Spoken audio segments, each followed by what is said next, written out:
സോദരരെ സല്യൂട്ട്.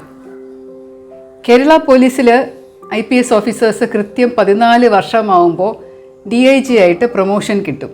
ആദ്യത്തെ 4 വർഷം ASP, പിന്നെ 10 വർഷം SP, അങ്ങനെ 14 വർഷം കംപ്ലീറ്റ് ചെയ്യുന്ന ആ ദിവസം കൃത്യമായിട്ട് പറഞ്ഞാൽ ജനുവരി 1-ാം തീയതി തന്നെ പ്രൊമോഷൻ കിട്ടാറുണ്ട്.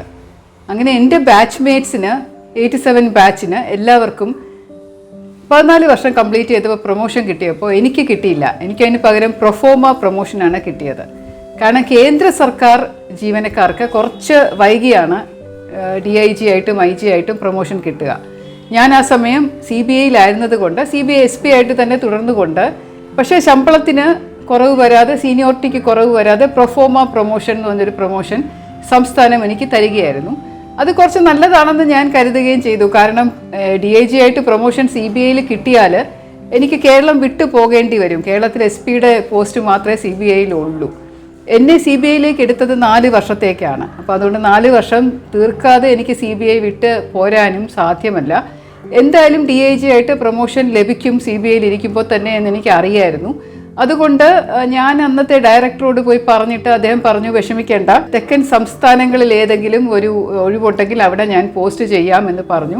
അങ്ങനെ എൻ്റെ DIG ആയിട്ടുള്ള പ്രൊമോഷൻ CBIയിൽ അടുത്ത് വന്നപ്പോൾ എൻ്റെ ഭാഗ്യത്തിന് Bangalore banking fraud and security cell എന്ന് പറഞ്ഞ ഒരു സെക്ഷനുണ്ട് CBIയുടെ.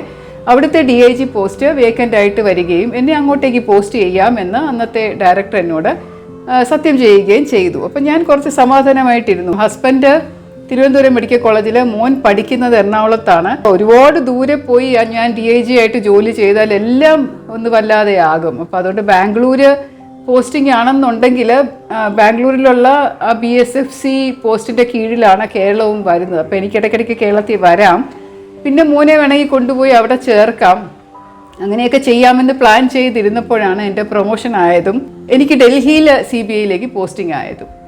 അപ്പോൾ അത് എന്തുകൊണ്ട് സംഭവിച്ചു എന്ന് ചോദിച്ചാൽ അപ്പോഴേക്കും ഡയറക്ടർ CBI മാറിയിരുന്നു. CBI ഡയറക്ടറുടെ കാലാവധി 2 വർഷമായിരുന്നു ആ സമയം. ഇപ്പോൾ അത് 5 ആക്കി കൂട്ടിയിട്ടുണ്ട്. പക്ഷെ അന്ന് 2 വർഷം കഴിഞ്ഞപ്പോഴേക്കും പുതിയ ഡയറക്ടർ CBI വന്നു. അദ്ദേഹം പഴയ ഡയറക്ടർ പറയുന്നതിനോട് ഒന്നും താല്പര്യം കാണിച്ചില്ല. അദ്ദേഹം പറഞ്ഞു, പഴയ ആൾ പറഞ്ഞ സത്യം പ്രോമിസ് ഞാൻ എന്തിനു പാലിക്കണം, എൻ്റെ സന്തോഷം പോലെ എൻ്റെ ആഗ്രഹം പോലെ ചെയ്താലേ നിർത്തിയുള്ളൂ, അതുകൊണ്ട് ശ്രീലേഖ ഇവിടെ വന്ന് നിൽക്കുക എന്ന് പറഞ്ഞുകൊണ്ട് ബാംഗ്ലൂരിലെ വേക്കൻസി ആയിട്ട് തന്നെ ഇട്ടുകൊണ്ട് എന്നെ ഡൽഹിയിലേക്ക് AC3 എന്ന് പറയുന്ന ഒരു യൂണിറ്റിലേക്ക് പോസ്റ്റ് ചെയ്യുകയായിരുന്നു. AC3 വളരെ നല്ല യൂണിറ്റാണ്. വളരെ പ്രഗത്ഭരായിട്ടുള്ള CBI ഓഫീസേഴ്സൊക്കെ വർക്ക് ചെയ്തിട്ടുള്ളതാണ്. ജോയിൻറ്റ് സെക്രട്ടറീസ് ആൻഡ് എബവ് റാങ്കിലുള്ള ആൾക്കാരുടെ അഴിമതി അന്വേഷിക്കുന്ന വളരെ വലിയ ഒരു ഓഫീസ് തന്നെയാണ്. അത് CGO കോംപ്ലക്സിൽ തന്നെയാണ്. ഡയറക്ടറുടെ ഓഫീസിൻ്റെ തൊട്ടടുത്താണ് എൻ്റെ ഓഫീസ്. പോസ്റ്റിംഗ് വന്നപ്പോൾ എനിക്ക് കുറച്ച് നിരാശയായിരുന്നു. എനിക്ക് ഡൽഹി ജോലി ചെയ്യാൻ വലിയ ഇഷ്ടമുള്ള കാര്യമല്ല. ഭാഷ അപ്പോഴും ഹിന്ദി എനിക്ക് നല്ലപോലെ വഴങ്ങുന്നില്ല. പിന്നെ ഡൽഹിയിലെ ജോലിയുടെ കൾച്ചർ എന്ന് പറയുന്നത് വേറെ രീതിയാണ്. അവിടെ കുറച്ചും കൂടെ കൂടുതൽ വിധേയത്വം കാണിക്കണം, കുറച്ചുകൂടെ കൂടുതൽ ബഹുമാനം കാണിക്കണം, പിന്നെ ബോസുമാർ പറയുന്നത് കേട്ടങ്ങനെ നിൽക്കണം. അപ്പോൾ അതുപോലൊന്നും എനിക്ക് പറ്റുന്ന ആളല്ല ഞാൻ. എൻ്റെ നട്ടിലൊരു പരിധിക്കപ്പുറം വളയില്ല. അപ്പോൾ അതുകൊണ്ട് എനിക്ക് കുറച്ച് പ്രയാസമായിരുന്നു ഡൽഹി എന്ന് എനിക്കറിയാം. ഇത് ബുദ്ധിമുട്ടായിരിക്കും അവിടെ ജോലി ചെയ്യാനെന്ന്. എന്തായാലും കുറച്ച് നാളത്തേക്കല്ലേ ഉള്ളൂ. എന്തായാലും 3.5 വർഷം ഞാൻ CBIയിൽ ഉണ്ടായിരുന്നു. അപ്പോൾ ഇനി ഒരു 7 മാസമോ അല്ലെങ്കിൽ ഒരു 8 മാസമോ കൂടെ കഴിഞ്ഞാൽ എനിക്ക് എൻ്റെ കാലാവധി 4 വർഷം പൂർത്തിയാക്കിയിട്ട് തിരിച്ച് സംസ്ഥാനത്തേക്ക് വരാൻ സാധിക്കും. അപ്പോൾ CBIയിൽ ഞാൻ അത്രയും നാളും കൂടെ ഇരിക്കാം 8 മാസത്തേക്കെന്ന് പറഞ്ഞ് ഞാൻ ഡൽഹിയിൽ പോയി ചാർജ് എടുക്കുകയായിരുന്നു. പക്ഷേ എനിക്ക് കിട്ടുന്ന അവസരങ്ങളിലൊക്കെ ഞാൻ ഡയറക്ടറോട് പറയും, സർ പ്ലീസ് വേക്കൻസി ഉണ്ടല്ലോ ബാംഗ്ലൂർ, എന്നെ അങ്ങോട്ടേക്ക് ട്രാൻസ്ഫർ ചെയ്തുകൂടെ എന്ന് ചോദിക്കും. അദ്ദേഹം കേട്ട ഭാവം കാണിക്കാറില്ല. നിർഭാഗ്യവശാൽ CBIയിൽ ഡൽഹിയിൽ ജോലി ചെയ്യാൻ താല്പര്യം ഉണ്ടായിരുന്ന എൻ്റെ ബാച്ച്മേറ്റ് സുധീർ കുമാർ സക്സേന ആ സമയം CBIയിൽ വളരെ ആഗ്രഹിച്ച് വന്നപ്പോൾ അദ്ദേഹത്തിന് ഡൽഹി പോസ്റ്റ് ചെയ്യാതെ ബാംഗ്ലൂർ പോസ്റ്റ് ചെയ്യുകയും ചെയ്തു. അപ്പോഴും ഞാൻ ചെന്ന് ചോദിച്ചു, സർ ഞങ്ങൾ അങ്ങോട്ടും ഇങ്ങോട്ടും എക്സ്ചേഞ്ച് ചെയ്തുകൂടെ, ബാംഗ്ലൂരുള്ള വേക്കൻസി എനിക്ക് തന്നിട്ട് സുധീറിനെ ഇവിടെ ആക്കിക്കൂടെ എന്ന് ചോദിച്ചപ്പോൾ എന്തുകൊണ്ടോ ഡയറക്ടർക്ക് അത് ഇഷ്ടപ്പെട്ടില്ല. അദ്ദേഹം പറയുന്നത് എൻ്റെ ഡിസ്ക്രിപ്ഷനാണ്, അങ്ങനെ അടുത്തുള്ള സ്ഥലങ്ങളിലൊന്നും ജോലി ചെയ്യേണ്ട, ഏറ്റവും ദൂരെ ജോലി ചെയ്ത് കഷ്ടപ്പെട്ട് ജോലി ചെയ്താൽ മതി എന്നുള്ള മട്ടിലാണ്. ചിലരുടെ ആറ്റിറ്റ്യൂഡ് അങ്ങനെയാണ്. ഒരുപാട് ഓഫീസേഴ്സിനെ ബുദ്ധിമുട്ടിച്ച് ജോലി ചെയ്യിക്കും. മറ്റു ചിലർ ഓഫീസേഴ്സിൻ്റെ കൺവീനിയൻസും കൂടെ നോക്കി പോസ്റ്റിംഗ് കൊടുക്കാറുണ്ട്. ഡൽഹിയിൽ ആദ്യം കുറച്ച് നാൾ ഞാൻ കേരള ഹൗസിൽ താമസിച്ചു. ഒരു മുറി എടുത്തിട്ട് അവിടെ താമസിച്ചു. അവിടുന്ന് എനിക്ക് അസുഖം വന്നു, വയറ് അപ്സെറ്റായി, പനി വന്നു. അങ്ങനെ കുറച്ചധികം ബുദ്ധിമുട്ടുകളിലൂടെ ആദ്യത്തെ 2-3 ദിവസം കടന്നുപോയി. കേരള ഹൗസിൽ അങ്ങനെ ഇൻഡെഫിനിറ്റ് ആയിട്ട് താമസിക്കാൻ പറ്റില്ലല്ലോ. അപ്പോൾ പ്രഗതി വിഹാർ ഹോസ്റ്റൽ എന്ന് പറഞ്ഞുകൊണ്ട് ഓഫീസിൻ്റെ അടുത്ത് തന്നെയുള്ള ഒരു കോംപ്ലക്സ് ഉണ്ട്. അവിടെ കുറച്ച് ക്വാർട്ടേഴ്സ് ഉണ്ട്. അപ്പോൾ CBIയുടെ ഒരു 4 ക്വാർട്ടേഴ്സ് അവിടെ ഉള്ളതിനകത്ത് ഒരു ഫർണിഷ്ഡ് ക്വാർട്ടേഴ്സ് എനിക്ക് അലോട്ട് ചെയ്തു. അങ്ങനെ ഞാൻ അവിടെയോട്ട് താമസം മാറ്റി. അതും വലിയ സുഖമില്ലായിരുന്നു. ഒരൊറ്റ ബെഡ്റൂമേ ഉള്ളൂ, ഒരു ഹോളുണ്ട്, പിന്നെ ഒരു കിച്ചൺ പോലെ ഒരു സ്ഥലമുണ്ട്. പക്ഷേ എനിക്ക് കുക്കിംഗ് ഒന്നും അവിടെ പറ്റാത്തത് കൊണ്ട് അവിടുന്ന് തന്നെ അവർ ഫുഡ് കൊണ്ട് തരുമായിരുന്നു. ഇപ്പോഴും പൊറോട്ടയും ഒക്കെയാണ്. ഉച്ചയ്ക്ക് റൈസും കറിയും അതും ചപ്പാത്തിയൊക്കെയാണ്. വൈകിട്ടും ഇതുപോലെ സെയിം സബ്ജിയും ചപ്പാത്തി എല്ലാം വെജിറ്റേറിയൻ ആയിരുന്നു. നോൺ വെജിറ്റേറിയൻ നമ്മൾ സ്പെഷ്യലായിട്ട് പറഞ്ഞാൽ മാത്രമേ കിട്ടുകയുള്ളായിരുന്നു. പക്ഷേ എനിക്ക് വെജിറ്റേറിയൻ കുഴപ്പമില്ലാത്തതുകൊണ്ട് ഞാൻ വെജിറ്റേറിയൻ തന്നെയായിരുന്നു കഴിച്ചിരുന്നത്. ചോറ് വലിയ ഇഷ്ടമില്ലാതിരുന്ന ഞാൻ അവിടെ ശരിക്കും ഡൽഹി പോയ പിന്നെയാണ് ആ വൈറ്റ് റൈസും തൈരും ദാളും ഒക്കെ ചേർത്ത് കഴിക്കാൻ തുടങ്ങിയത് സബ്ജിയായിട്ട്. എന്നും ഒരേ ടിപ്പിക്കലായിരുന്നു. പിന്നെ ഓഫീസെന്ന് പറയുന്നത് CGO കോംപ്ലക്സ് പഴയ ബിൽഡിംഗാണ്. ഇപ്പോൾ CBIയുടെ ബിൽഡിംഗ് വളരെ നല്ലൊരു കെട്ടിടത്തിലേക്ക് മാറ്റി. സീനിയർ ഓഫീസേഴ്സിൻ്റെ ഓഫീസ് മുറിയുമായിട്ട് അറ്റാച്ച് ചെയ്ത് ബാത്റൂംസ് ഒന്നും ഉണ്ടായിരുന്നില്ല. വളരെ റെയർ ആയിട്ടുള്ള ഉദ്യോഗസ്ഥർക്ക് മാത്രമാണ് അറ്റാച്ച്ഡ് ബാത്റൂം ഉണ്ടായിരുന്നത്, ഡയറക്ടറും സ്പെഷ്യൽ ഡയറക്ടർക്കും ഒക്കെ. ബാക്കിയുള്ള എല്ലാവരും കോമൺ ടോയ്ലറ്റാണ് ഉപയോഗിക്കേണ്ടത്. അപ്പം എനിക്ക് ബാത്റൂമിൽ പോകണം എന്നുണ്ടെങ്കിൽ കുറേ വെളിയിലിറങ്ങി കുറേ നടന്ന് പോയി ഒരു കോമൺ ആയിട്ട് ഒരു സ്ഥലത്ത് ഇങ്ങനെ നിരത്തി ബാത്റൂമുകളുണ്ട്. സാധാരണ എല്ലാ സ്ത്രീകളും പോകുന്ന ആണ് ഒരു അവിടെ തന്നെയാണ് ഞാനും പോകുന്നത്. അപ്പം ചിലപ്പം വൃത്തി കാണും, ചിലപ്പോൾ വൃത്തി കാണില്ല. പക്ഷേ പ്രശ്നം എന്താണെന്ന് വെച്ചാൽ ഈ വയറിടയ്ക്കിടെ ഇങ്ങനെ അപ്സെറ്റ് ആയിക്കൊണ്ടിരിക്കുന്നത് കൊണ്ട് എനിക്ക് ഓടി അതുവരെ എത്തുമ്പോഴേക്കും ചിലപ്പോൾ വല്ലാതെ അങ്ങ് ടയേർഡ് ആവുകയും ബുദ്ധിമുട്ട് അനുഭവിക്കുകയൊക്കെ ചെയ്യുമായിരുന്നു. അപ്പോൾ അങ്ങനെയുള്ളൊരു പ്രയാസം. ഫയല് മാത്രം നോക്കുക, ഓഫീസിലിരിക്കുക, അവിടെ തന്നെ ഉച്ചയ്ക്ക് ഭക്ഷണം കഴിക്കുക, അവിടെ കുറച്ച് സമയം വിശ്രമിക്കുക, രാത്രി 7 മണി വരെ ഇരിക്കുക, പിന്നെ മുറി പോവുക. അങ്ങനെ ഒരു മെത്തോഡിക്കലായിട്ട് ഒരു വല്ലാതെ വിരസതയായിട്ടുള്ളൊരു ജീവിതമായിരുന്നു ഡൽഹിയിൽ. പല പ്രാവശ്യം ഞാൻ ഡൽഹിയിലെ എൻ്റെ സീനിയർ ഓഫീസേഴ്സിനോട് ചോദിച്ചു, ഞാനൊന്ന് കേരളത്തിൽ പോയിട്ട് വരട്ടെ, പഴയ കേസുകളുടെ ട്രയലുണ്ട്, പഴയ കാര്യങ്ങൾ ചെയ്യാനുണ്ട്, ഒഫീഷ്യലായിട്ടൊന്ന് പോയിട്ട് വരട്ടെ എന്ന് ചോദിച്ചിട്ട് അങ്ങനെ കാര്യമായിട്ട് സമ്മതിച്ചിട്ടൊന്നുമില്ല.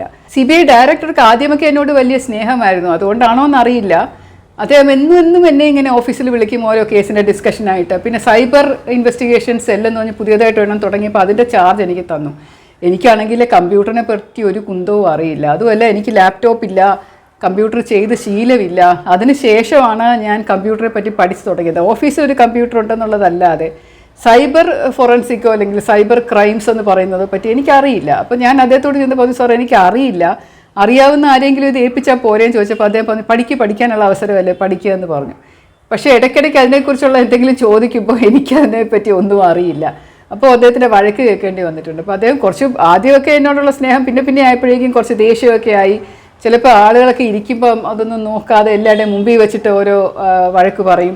ഓപ്പൺ കോൺഫറൻസിൽ ഇപ്പോൾ വഴക്ക് പറഞ്ഞിട്ടുണ്ട്. വളരെ മോശം പെർഫോമൻസ് ഉള്ള ആളാണ് ശ്രീലേഖ എന്നുള്ള മട്ടിൽ ഓപ്പണായിട്ട് പറഞ്ഞിട്ടുണ്ട്. പിൻ ഡ്രോപ്പ് സൈലൻസ് ആ സമയത്തുണ്ടായിരുന്നു. ഞാനും പ്രതികരിക്കാനൊന്നും പോയില്ല. അങ്ങനെയാണെങ്കിൽ എന്നെ അങ്ങ് പറഞ്ഞ് വിട്ടുകൂടെ എന്നുള്ള ആറ്റിറ്റ്യൂഡിൽ ഞാനും കാര്യമായിട്ട് ശ്രദ്ധിക്കാതെ ജോലിയിലൊന്നും വലിയ താല്പര്യം കാണിക്കാത്ത പോലെ ഇരുന്നു. ഇതിൻ്റെ ഇടയിൽ കൂടെ ഇദ്ദേഹത്തിൻ്റെ അമ്മ മരിച്ചുപോയി.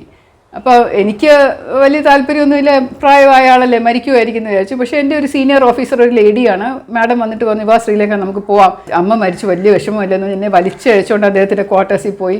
അവിടെ ഇരുന്നിട്ട് ഞാൻ കണ്ട കാഴ്ച, ആ സീനിയർ ഓഫീസർ ഇരുന്ന് കണ്ണീര് വാർത്ത് കരയുവാണ്. ഭയങ്കരമായിട്ട് കരയുന്നു മൃതദേഹത്തിൻ്റെ അടുത്തിരുന്നു. അപ്പം ഞാൻ വിചാരിച്ചു ഇവരുമായിട്ട് എന്താ ബന്ധം, ഈ ഒന്നുമില്ല, അവിടെ ഇരിക്കുന്ന എല്ലാ സീനിയർ ഓഫീസേഴ്സും കണ്ണീര് വാർത്ത് ഇങ്ങനെ കരഞ്ഞുകൊണ്ടിരിക്കുകയാണ്. അപ്പോൾ എനിക്കത് കണ്ടപ്പം ആകെപ്പാടൊരു ചമ്മൽ വന്നു. കാരണം അതാണ് അതിൻ്റെ സിസ്റ്റം. സീനിയർ ഓഫീസറിൻ്റെ അമ്മ മരിച്ചു കഴിഞ്ഞാൽ ബാക്കി എല്ലാ താഴോട്ടുള്ള ഓഫീസേഴ്സും അവിടെ ചെന്നിരുന്ന് ഉറക്കെ കരയണം അദ്ദേഹത്തിന് മുമ്പിൽ. അപ്പോൾ അദ്ദേഹത്തിന് വലിയ സ്നേഹം തോന്നുമോ, എൻ്റെ അമ്മ മരിച്ചപ്പോൾ കരയാൻ വന്നല്ലോ ഇവരെല്ലാവരും എന്ന്. അപ്പോൾ എനിക്കത് ഭയങ്കര അരോചകമായിട്ട് തോന്നി. ഞാൻ താമസിയാതെ തന്നെ അവിടെ നിന്ന് ഞാൻ പോവുകയാണെന്ന് പറഞ്ഞ് ഞാൻ ആ മീറ്റിംഗ് വരികയും ചെയ്തു. അദ്ദേഹം എന്നെ ഇങ്ങനെ നോക്കുകയൊക്കെ ചെയ്തു ആ സമയത്ത്. എന്തായാലും പിന്നീട് 7 മാസം കഴിഞ്ഞിട്ട് ഞാൻ തിരിച്ച് കേരളത്തിൽ വരാം എന്നൊക്കെയുള്ള പ്രതീക്ഷയിൽ ഇരുന്നപ്പോൾ പെട്ടെന്നൊരു ദിവസം ഒരു ഓർഡർ വന്നു, എൻ്റെ CBIയിലുള്ള ഡെപ്യൂട്ടേഷൻ 3 വർഷവും കൂടെ ഓട്ടോമാറ്റിക്കായിട്ട് എക്സ്റ്റെൻഡ് ചെയ്ത് 7 വർഷമാക്കി മാറ്റി എന്ന്. അപ്പോൾ ഞാനതിനെക്കുറിച്ച് എനിക്കറിയില്ലായിരുന്നു, അപ്ലൈ ചെയ്തിട്ടില്ലായിരുന്നു. 7 വർഷം ആക്കാൻ വേണ്ടി ഞാനൊരു പ്രയത്നവും ചെയ്തിട്ടില്ലായിരുന്നു. പക്ഷേ എനിക്ക് തോന്നുന്നു ഡയറക്ടർ തന്നെ ഒരു റെക്കമെൻഡേഷൻ അയച്ച് അങ്ങനെ ഒരു ഓർഡർ വാങ്ങിച്ചതാണോ എന്ന് സംശയമുണ്ട്. പക്ഷേ എനിക്കത് കേട്ടപ്പോൾ ഭയങ്കര ഞെട്ടലായിപ്പോയി. ഇപ്പോൾ പോകാൻ തിരിച്ചു പോകാമെന്ന് പറഞ്ഞിരുന്നപ്പോൾ 3 വർഷവും കൂടെ ഞാൻ ഇനി CBIയിൽ, അതും ഡൽഹിയിൽ തന്നെ തുടരണമെന്ന് പറഞ്ഞു കഴിഞ്ഞാൽ ഭയങ്കര ബുദ്ധിമുട്ടായിട്ട് തോന്നി. അപ്പോൾ അതുകൊണ്ട് ഞാൻ ചെന്ന് ഡയറക്ടറെ കണ്ട് പറയുകയും ഞാൻ എഴുതി കൊടുക്കുകയും ചെയ്തു, എനിക്ക് തിരിച്ചു പോകണം, എനിക്ക് മതിയായി, എനിക്ക് CBI ഡൽഹിയിൽ വർക്ക് ചെയ്യാൻ താല്പര്യമില്ല, എനിക്ക് കേരളത്തിലോട്ട് എന്നെ റിപ്പാട്രിയേറ്റ് ചെയ്യണം എന്ന് പറഞ്ഞ് ഞാൻ എഴുതി കൊടുത്തു. അദ്ദേഹം ഒരു 2-3 മാസം അത് ഫോർവേഡ് ചെയ്യാതെ ഫയൽ വെച്ച് വൈകിപ്പിക്കുകയും അങ്ങനെ ഒരുപാട് ബുദ്ധിമുട്ട് ഒരു 3 മാസത്തോളം എനിക്ക് അനുഭവിക്കേണ്ടതായിട്ട് വന്നു. പിന്നെ അതിനുശേഷം ഞാൻ പോയി പലരെയും കണ്ടു.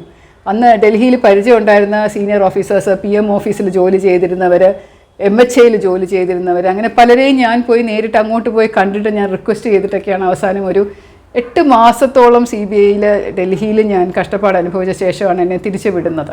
പക്ഷേ അത് വെറുതെ അങ്ങ് വിട്ടില്ല. ആനുവൽ കോൺഫിഡൻഷ്യൽ റിപ്പോർട്ടിനകത്ത് ഡയറക്ടർ എഴുതി വെച്ചു, എനിക്ക് ഓഫീസിൽ വർക്കിനേക്കാളും താല്പര്യം കുടുംബം ആണ്. She CARES more about her family than her work എന്ന് അദ്ദേഹം ചുമന്ന മഷിയിൽ ACRൽ എഴുതി വെച്ചു. സാധാരണ അഡ്വേഴ്സായിട്ട് ആരെങ്കിലും സീനിയർ ഓഫീസേഴ്സ് എഴുതിയാലും നമുക്കത് കമ്മ്യൂണിക്കേറ്റ് ചെയ്യും, നമുക്കത് ഡിഫെൻഡ് ചെയ്യാനുള്ളൊരു അവസരം കിട്ടും.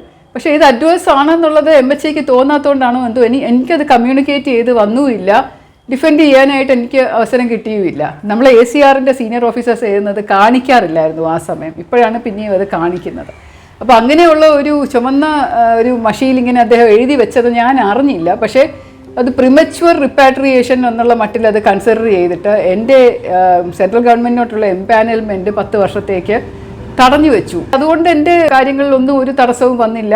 എനിക്ക് കിട്ടാനുള്ള എൻ്റെ president's medal for meritorious service കൃത്യസമയത്ത് തന്നെ കിട്ടി. ഡിസ്റ്റിങ്വിഷ് സർവീസ് മെഡലും എനിക്ക് കൃത്യസമയത്ത് തന്നെ കിട്ടി. സെൻട്രൽ ഗവൺമെൻറ്റിലോട്ട് പോകാനുള്ള എംപാനൽമെൻറ്റ് ലിസ്റ്റിനകത്ത് ഞാൻ വന്നില്ല എന്നേ ഉള്ളൂ. കുറച്ച് നാൾ ഡിലേ വന്നു. പക്ഷേ എനിക്ക് ഇനി സെൻട്രൽ ഗവൺമെൻറ്റിൽ പോകാനായിട്ട് താല്പര്യമില്ലായിരുന്നു. ഡൽഹിയിൽ വീണ്ടും തിരിച്ചു പോകാനൊരു താല്പര്യം ഇല്ലാത്തത് കൊണ്ട് ഞാനത് വേണ്ട എന്ന് വെക്കുകയായിരുന്നു ചെയ്തത്. അവസാനം ഞാൻ തിരിച്ച് കേരളത്തിലേക്ക് വളരെ സന്തോഷത്തോടു കൂടി വന്ന് DIG ആയിട്ട് വന്ന് ചാർജ് എടുത്തു. ഭയങ്കര ആശ്വാസം തോന്നിയിരുന്നു എനിക്ക്. പക്ഷേ ഡയറക്ടർ CBI എന്ന് പറയുന്ന ആ വ്യക്തി, പേര് പറയാൻ ഇഷ്ടമില്ലാത്തതുകൊണ്ട് ഇദ്ദേഹത്തിൻ്റെ പേരും പറയുന്നില്ല, എന്നെ മനഃപൂർവ്വം കുറച്ച് ഹരാസ് ചെയ്തതുപോലെയാണ് എനിക്ക് തോന്നിയത്. അപ്പോൾ അന്ന് എനിക്ക് സപ്പോർട്ടെന്ന് പറയാൻ അവിടെ ഡൽഹിയിൽ ആരുമില്ല. ചില സീനിയർ ഓഫീസേഴ്സിനോടൊക്കെ ഞാൻ പരാതിയൊക്കെ പറയും, അവരാരും ചെയ്യില്ല. കാരണം ഡയറക്ടർ എന്നുള്ള പോസ്റ്റ് അത്രയ്ക്ക് വലിയ പ്രധാനപ്പെട്ട പവർഫുൾ പോസ്റ്റാണ്, പ്രൈം മിനിസ്റ്ററുമായിട്ട് അടുത്ത് നിൽക്കുന്ന ഒരു പോസ്റ്റാണ്. ആരും അതിനെക്കുറിച്ചൊന്നും ഒരു ഹെൽപ്പ് തരാനായിട്ട് തയ്യാറൊന്നും ആയില്ലായിരുന്നു. അതുകൊണ്ട് എനിക്ക് കുറേ വിഷമങ്ങളൊക്കെ ഞാൻ അനുഭവിച്ചെങ്കിലും പിന്നീട് ഒരു ദിവസം